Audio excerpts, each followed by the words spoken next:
Harish, Ani, Nanabojo. Welcome again to Sault College online and the Schnabelmund program.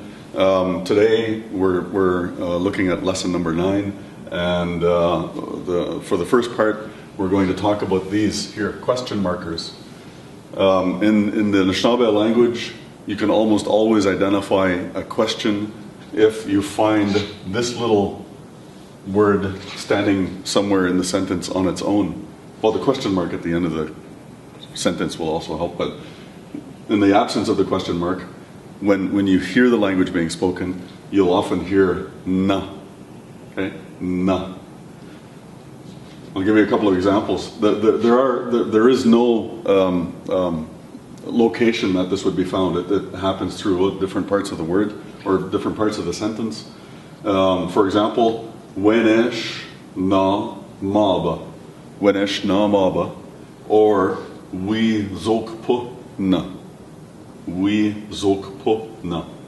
Wenesh na maba, if you remember from your lessons on interrogatives, this is the question marker, and this animate thing from your demonstrative pronouns, animate object. Okay, an animate object. Humans are considered animate objects. Who is this person? Wenesh na maba. We zokpo na. We is the future tense. Will it snow? And this is your question marker, na. So whenever you see this in a sentence, na, or whenever you hear it in a sentence, you'll know that somebody is asking you a question. Okay? So listen carefully, na, and it can appear anywhere in the sentence. Today, we're talking about the rest of lesson 9. And lesson 9 has question markers, positive and negative responses. We're talking about positive and negative responses. Typically, when in the Anishinaabe language, when you say yes, it's real simple. You just say eh. Okay, plug your nose. Eh. Eh means yes. Another way of saying yes, but it's more like let it be done, or okay then, or something along those lines, would be to say ahaw. Ahaw, and in some dialects they'd say nahaw. It's the same thing. These two words are the same thing. They mean the same thing. Let it be done, or it shall be done. Nahaw. Okay, and is yes. And when we say no, we just use the word ka. Ka means no. Ka. Kawin is more emphatic. Your child is taking a fork and they're sticking it in the electrical socket. You're not going to stand there and say "ka." You're going to go "kain," right? You're going to be emphatic about your response. Tell them no. It's an emergency situation, or something's really, somebody's really bothering you. Keeps asking you the same question over and over and over again. You keep saying no. You can't buy the candy. No, you can't get that. No, I said no. Okay, so "ka," gently. "Kawin," a little more forceful. When you respond to a question in the Anishinaabe language,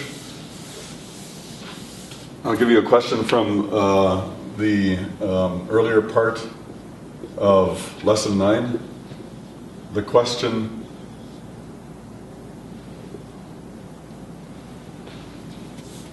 okay, if I can get this down quickly enough. The question was, "Wi zokpo na? Wi zokpo na? Will it snow? Is it going to snow?" You could respond, "Wi zokpo." Yes, it is going to snow. Or when you respond in the negative, you have to say "kawi zok po." Now, this is where we add a little more. Zok po si no. Okay? This indicates a negative response. Zok po, or this phrase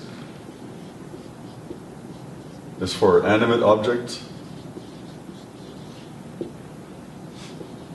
see or seen. These are two words that you would use when you're making a negative response. Whenever you make a negative response, you have to repeat the question. Repeat the question in your response. So if somebody asks you, "Wi zok puna," you're going to say, "Ka gai zok po sino." Okay? You have to have "Ka gai zok po sino." This is inanimate. Weather is inanimate. And so this is an inanimate ending. The see or the seen would be used for animate objects if the subject of the sentence is an animate object. So your positive response to the question, "Wi zok po na?" "Wi zok po." Okay? Yes, it will snow. Or you could say, "Ka wi zok po si no." This is for an inanimate object, snowing, weather. Any weather pattern is considered inanimate. In that case, you're going to end an inanimate object with "si no." If it were an animate object, you would only see these two letters here, or these two phrases, "si," S-I-I, or "seen," S-I-I-N.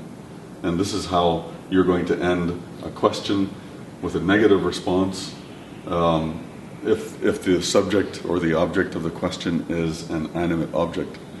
Okay, I think I got it now. Anyway, have any questions, let me know. Comments, let me know. Thank you. This concludes lesson number 9. Chimigwech, Wamapibi and Wakwobna.